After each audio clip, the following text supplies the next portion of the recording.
Willow Creek Springs presents Healthy Living with your host, Joe Grumbine.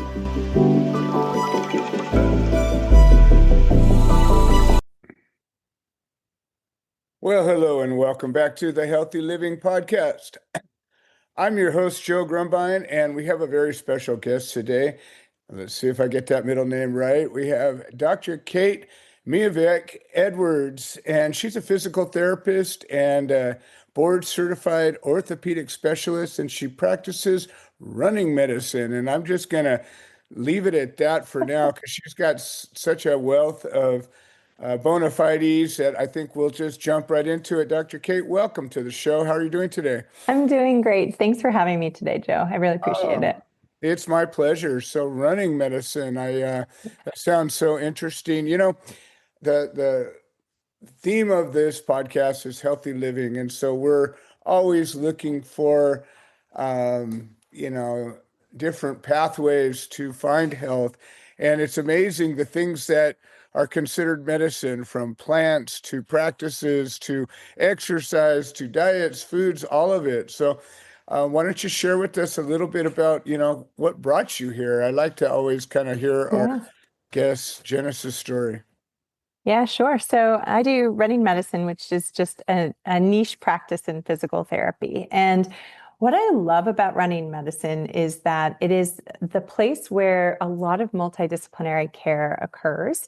So it's not, most running injuries are all over the place. They're overuse injuries, or they're because of stress, or they're because of poor eating habits, or maybe it's a biomechanical issue. So none of these injuries can really be solved by one person. And so it really creates a place where we can work together as a team across different medical borders, and learn from each other so that our patients and our clients can really live a healthier life. So many of the people that I see end up seeing a sports dietitian or somebody to talk about like what they should be doing in terms of eating to making sure that they're fueling their body enough to do what they want for exercise. Or I may refer to somebody for a sports psychologist because they're having a hard time if they're injured. Maybe it's so tied to their identity of who they are as a person and they can no longer run.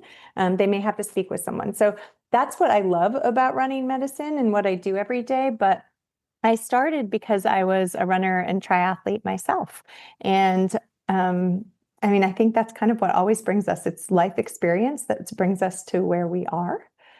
Yeah, that's what I was going to get to is, like you got all these credentials and a physical therapist and a orthopedic specialist and all of these things that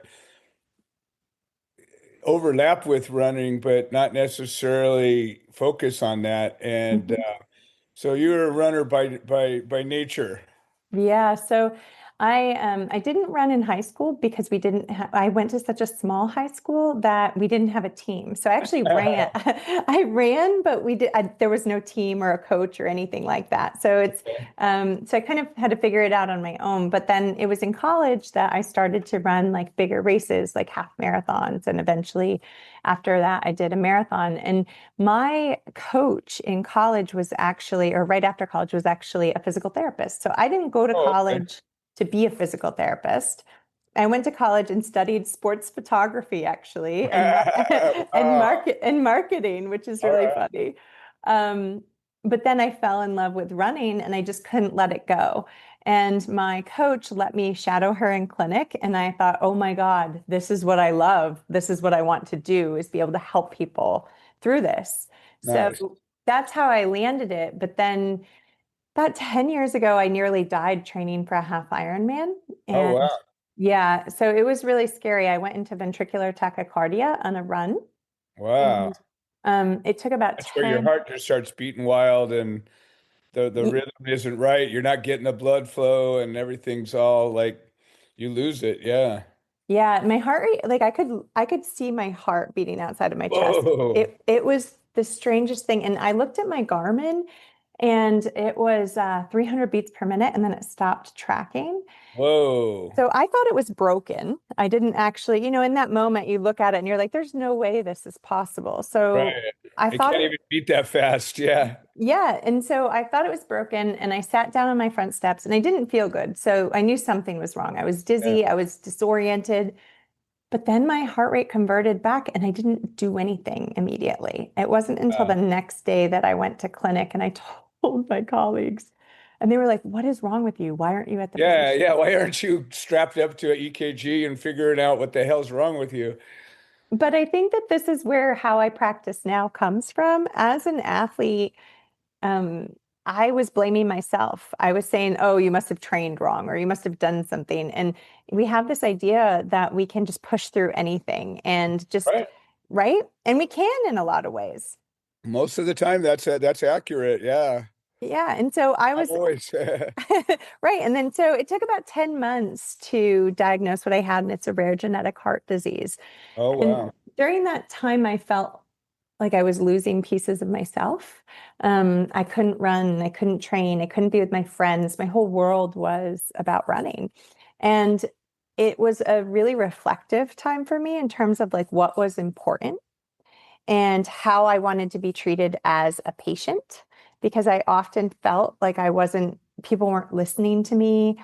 And I went all these tests and everything was negative. And then there was so much anxiety around it. And so that process really changed who I was as a therapist as well, and changed the trajectory of my life and I how I think treat. that's pretty common with patients. I'm going through, recovering from a very aggressive cancer.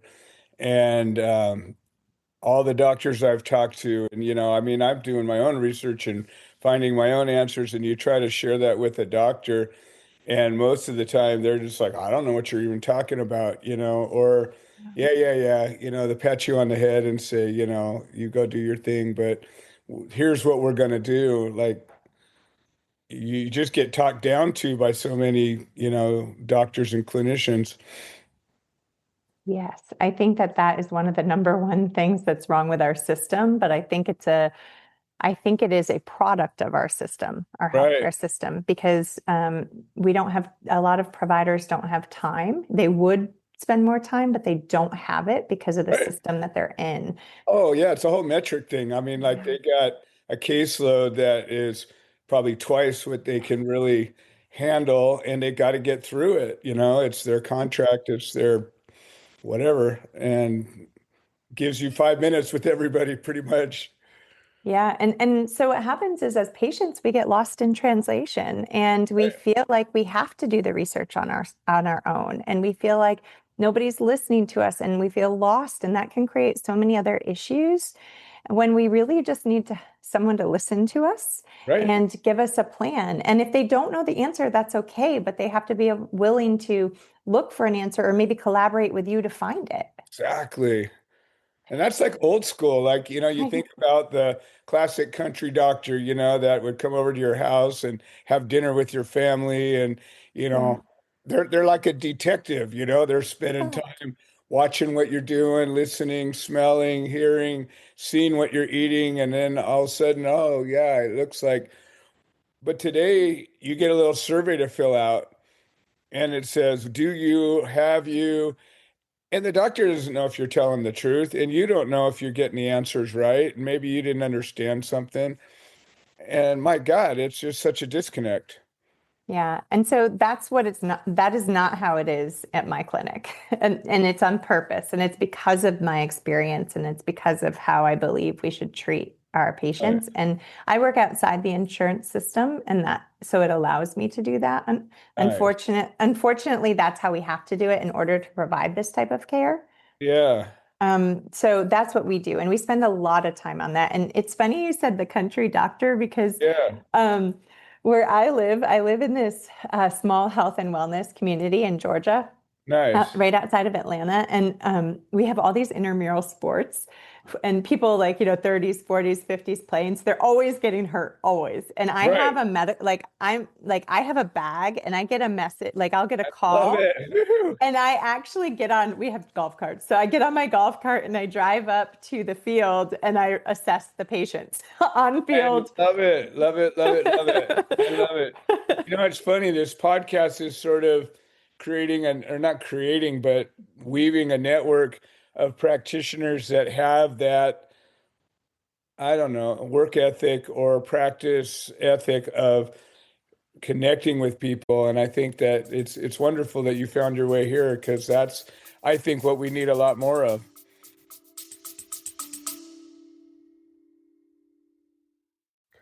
Hi, this is Joe Grumbine, and I wanted to share an update.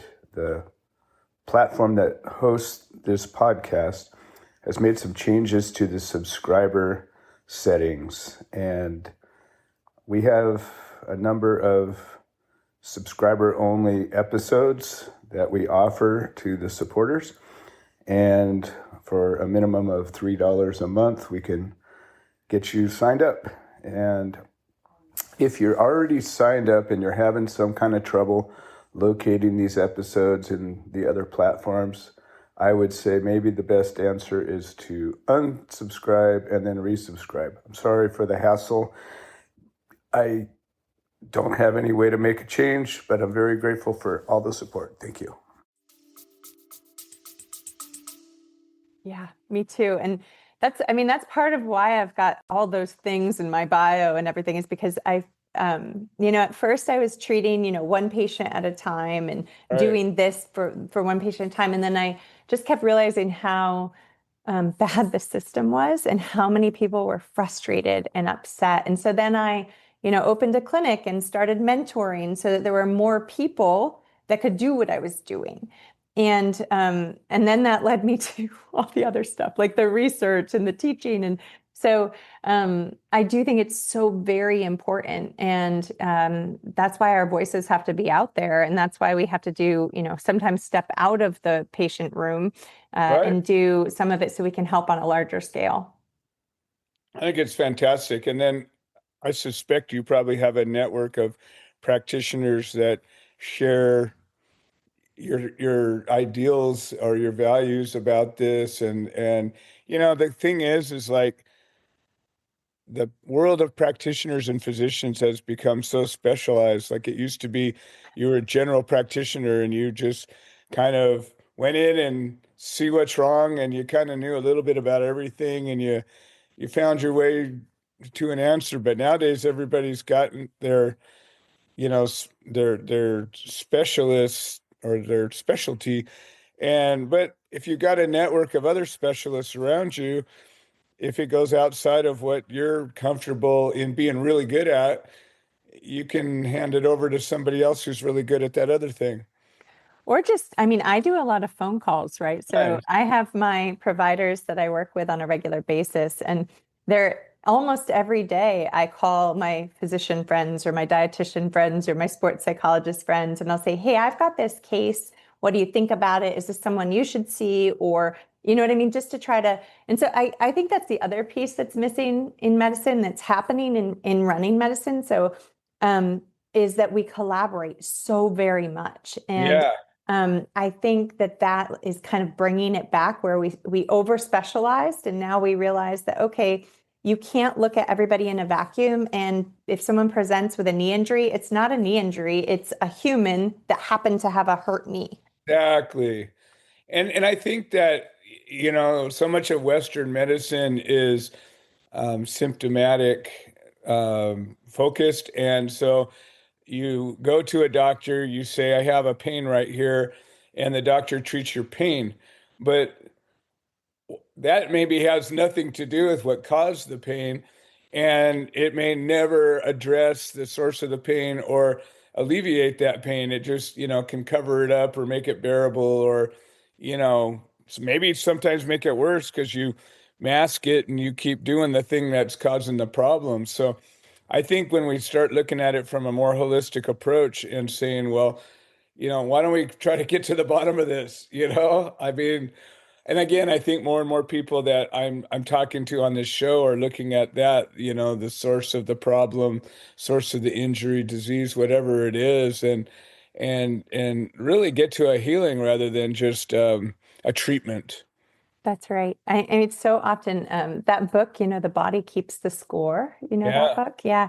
I think it's a great book, and it's a great jumping point for people who really don't get that how you think, your mindset, your beliefs, like what you do in your everyday life can truly impact the pain that you're having. Oh, yeah. And so understanding that relationship is so important, and then be willing to ask the questions so that, and then waiting for the answers and diving through and listening to those answers and seeing like, okay, well, like you said, like I feel like I'm a detective. I always tell my patients, today is the day for me to be a detective. I'm going Right. to figure out what's going on. We're going to have a Love lot of that. conversation, and then we will figure out the treatment plan. But first I need to understand and get into it. And it might feel like we're doing a lot of talking, but if I don't hear you, then I won't know how to help you, because your body and you will probably tell me what's wrong without even realizing it. Right. No, I again, going through this cancer that I'm going through, I've dealt with many oncologists and from many different places because I'm not going to stop till I am done. And so I find out one doctor in a 20-minute consultation will come up with a treatment plan. And I'm like, dude, it took me 20 years to build this tumor. You're going to tell me what we're going to do in 20 minutes? Like, I don't know if that's going to be the right way, but it seems like rather than, and I never really felt like most of them vested their interest in solving my problem. Like they have like a target that says, well, you fit in this box. Here's our standard of care that we offer for that. And here's your chance of survival. Here's all the negative things you're going to probably have to deal with. Do you agree to this? And I'm like, no, I'm not going there just yet. Let me keep working. I'll get back to you. But I'm a rare breed of patient where I'm my own advocate and I have, a lust for life that I'm gonna find my answer. It'd be great if a doctor would do that as well. And finally I found a doctor that's doing that with me, but it took me Right. a long time and a number of miracles. Most people don't have the wherewithal for that. So Yeah. for the people that stumble into your arena, I would consider them fortunate. I'd like to talk about these patients, Yeah. you, you tell me about how, you're dealing with this network through the university, Emory University. Is that correct? So I actually know. So I am an Oh, adjunct faculty at Emory. okay. So I went to Emory School of Got it. Medicine, and then I also lecture. I lecture there sometimes. Okay. But the way that it works for us is I have a private practice. Okay. It's called Precision Performance. It used to be Precision Performance and Physical Therapy, but this is actually really interesting. People don't really like have this good idea about what physical therapists do. And I Yeah. don't think that they really understand Eight what world we full and stretching, and that's about it, right? right. And so I took physical therapy out of our name Right. because I know that we do so much more anyway, but we do physical therapy, but it's also lifestyle medicine types of things. And that so people just didn't know what to do with us because we Okay. didn't fit in the box. Nice. So I own Precision Performance Running Medicine Clinic. We have two clinics. And then I also, in terms of patients, I also consult on like cases. Uh-huh. So throughout the country. So if somebody has a case that they're really stuck on, so we can use the knee for example again, but like a knee or like a bone stress injury or hip injury or back injury that's been around for a really long time, and they've seen a ton of practitioners and they just feel lost and they don't know what to do, and they hear all this conflicting advice. So Right. those are the people that I'll consult with. So I'll Okay. do like a 15-minute consult with them for free, and then we'll decide if we're a good fit. And then if we are, we can move forward and work together. And then I will look Amazing at, that you even do that. I mean, I've paid $400 for a 15-minute consultation with somebody I never even worked with. I was like, wow, that was a waste of money, but I'm in California too. Everything's so darn expensive out here. It is. Well, it's also expensive here, so Yeah, yeah. um, Okay. but yeah, so no, well, I just think that you have to get to know each other a little bit. And 15 minutes is never enough time, let's be No, honest. But I mean, and gives you a honestly, clue. Yeah. yeah, you have an idea of if you guys will connect and Right. if you feel like you can help them. And so I wouldn't want to work with somebody that I didn't feel like I could help. I would like to send them to somebody else that might be more helpful. Sure. Because again, I am a physical therapist. I'm not an MD or I'm not an oncologist. So Right. but I will look through all of their medical history, all of their patient visits, all their, it takes me a very long time, but I go through everything. Nice. And then I have them, fill out a questionnaire and then we meet for an hour. We talk through things.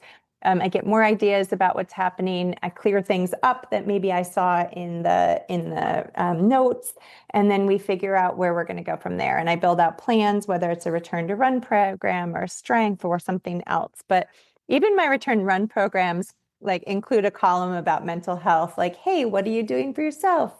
So there, it's not like typical in terms of how most people look at things and handle things. Yeah, I noticed that in some of the things I was looking at through yours, you were talking about how mental health and physical health are intertwined, and I can't agree with that more. So many ailments, whatever it is, whether it's a disease or an injury or some combination, are at very least exacerbated by, if not caused by, some kind of trauma, some kind of mental issue. Um, and things like sleep and diet are generally connected to your mental state as well. So I really am impressed that you're connecting this. How do you generally address that? Yeah, through a lot of different ways. First of all, we just, like I said, talk through it and really get an understanding. So I like to find out why people do things. When we can start there, then we can start to uncover patterns and figure out like, okay, why are they doing this? Why are they not prioritizing their sleep? Why are they eating this way? You know what I mean? So I'll often Right, say, so for instance, a runner, like why most running injuries are overuse, which means they're doing too much, too fast, all the time, maybe not all the other things, right? right, So I right, will, so I'll ask someone, well, why do you feel the need right. to Why you keep doing to this thing that's causing you pain? right? And sometimes just having that conversation is a great starting point. So why? Right. And they may not know the answer, so we dig into that a little bit, Okay.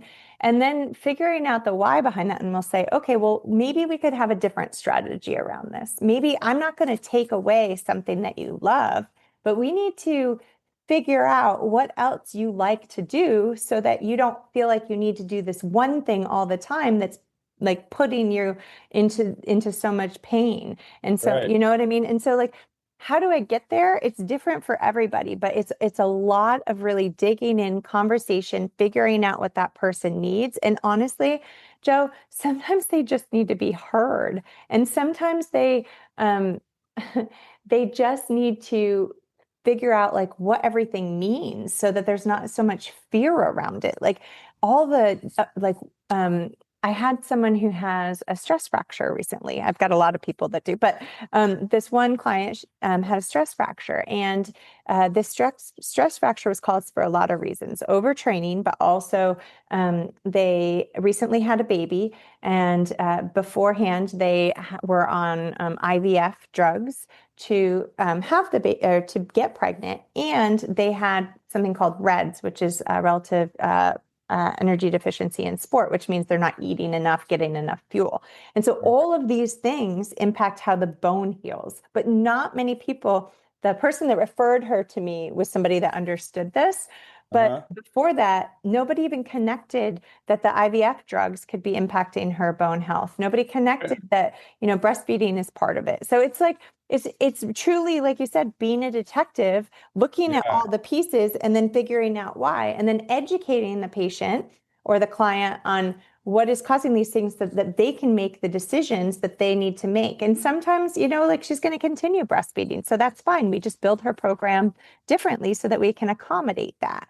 But just having the knowledge is so important. None of her doctors told her that IVF drugs impact that, or that, you know what I mean? Like, and then one of them even gave her um, an gave her a anti-inflammatory drug Oh, geez. something else going on, but that impacts bone reabsorption. And Right.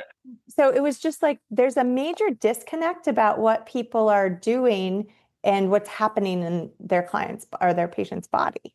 Well, it's also a reflection on the drug-centered treatment of most physicians and the interaction between different drugs and the complications that come from these cocktails that patient end up taking. And they might be going to three different doctors, and the patient might forget to tell one doctor that I'm taking this, that, or they might not even remember, Yeah. and then all of a sudden, we're taking cocktails of things that don't belong together, and you end up with all these, secondary, tertiary uh, problems that come out of it. Well, listen, we are getting a little light on time, but we're going to Oh, go a little long, and I think we're okay. sure. I like where we're going. I wanted to talk about your Run Source app. I'm not sure what that's about, but why don't you share a little bit about that?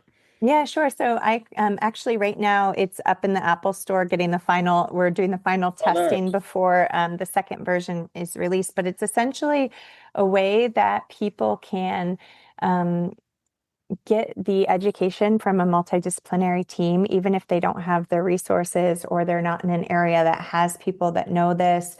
So it's just another way to help people. So it's an app that has over 50 running experts Oh, across nice. the country that are dietitians, MDs, PTs, yoga instructors, meditation instructors, sports psychologists, coaches, running shoe specialists, and everybody has come together on this platform and shared their knowledge about how Yeah. to stay injury free. And also, if you're already injured, I built out programs that include the education from all of these different providers, in Right. addition to like strength plans, return to run plans.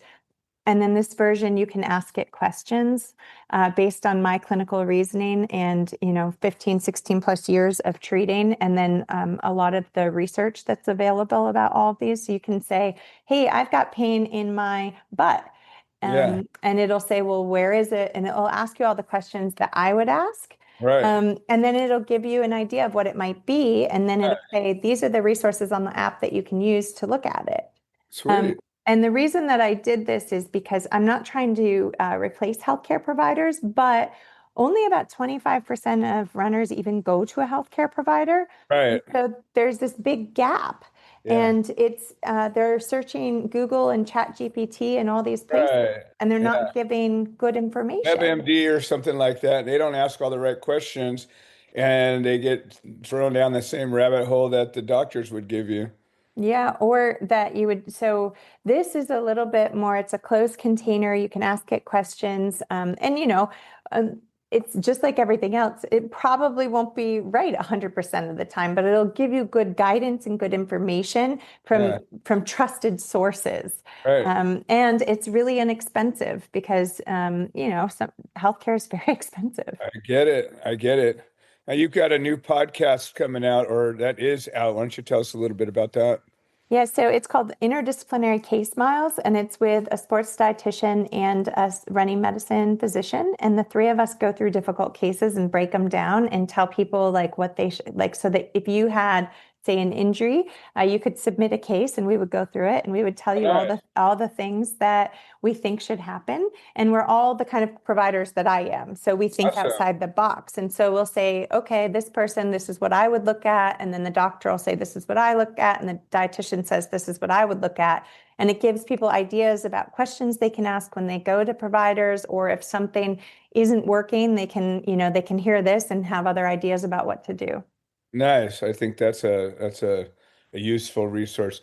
I always like to, in a situation where we have a practitioner, share maybe a story of a case that just was particularly impactful. Somebody came to you and you were able to help them in a meaningful way. Yeah. So I'm lucky that I have a lot of those. So I'm trying to think of a recent one. Okay, so I have a case that I'm still actually working through, but it's already going, really well. So I started working with somebody remotely, like as a client, someone I was consulting with, Mhm. that running is a really big part of their life. They're a single Okay. mom, they're stressed out, they have they don't have a lot of ways to manage that stress in their life, and they had a big hamstring injury. So this person couldn't run, couldn't bike, couldn't do anything, and so she's feeling her friend group is there. She can't go hang out with her friends. She can't do any of this stuff. So she's been seeing lots of providers, and nothing happened. And then somebody knew me, and we did a consult, and then we started working together. And we've been working together for just over 4 weeks. And she and I had an incredible conversation last week, I think it was. She's 50% better in 4 weeks. Wow. I haven't even touched her. It's just through education, building out a plan, giving her the tools she needs to help herself get better. And she said, I feel like myself again. I'm able to engage with my friends. I'm able to manage my stress better, and my whole life feels better. And Nice. that's pretty impactful. When you get to do that for somebody, it's like That's why amazing. I do what I do. I love it. Yeah. Well, if you could take all of this and wrap it up into a central thought for our listeners, what would that look like? That would look like be an advocate for yourself. Mhm. And just because somebody says something, or you're with a healthcare provider, and if it doesn't feel right, it probably isn't. Now, that's not to say you won't hear things you don't like, because Sure. that does happen. But Right. there's nothing wrong with getting a second opinion. There's nothing wrong with asking a lot of questions. Mhm. And if someone's not listening to you, and you don't feel engaged, they're probably not the right person for you.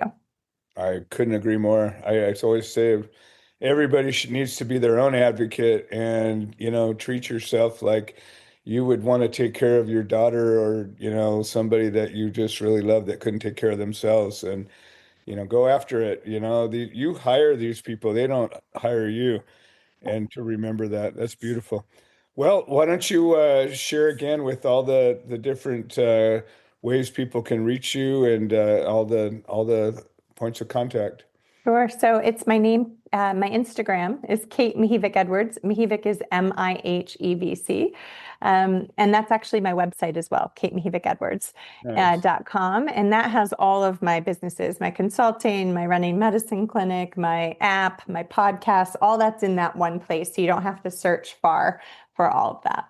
Beautiful, beautiful. Well, Kate, I really appreciate you coming on board. And again, my invitation is open. It sounds like we could talk for hours and hours about so many different things. So anytime that you're interested in coming back and continuing this, please feel free to reach out. And just want to say thank you for sharing your time with us. Yeah. Thank you so much, Joe. I really appreciate it too. Beautiful. This has been another episode of the Healthy Living Podcast. I'm your host, Joe Grumbine. I want to thank all of our listeners for making the show possible, and we will see you next time. This has been another episode of the Healthy Living Podcast. We produce this show so that people can share their stories, people that have overcome obstacles, people that are undergoing obstacles. We're building a community of health-minded individuals. If you're interested in supporting the show, please leave a review on the platform you're listening to it on. If you're interested in becoming a guest, please send an email to itsjoegrumbine@gmail.com, or you can send a note into the notes section of the podcast. All right. Well, thank you for supporting this show, and we hope you've enjoyed it.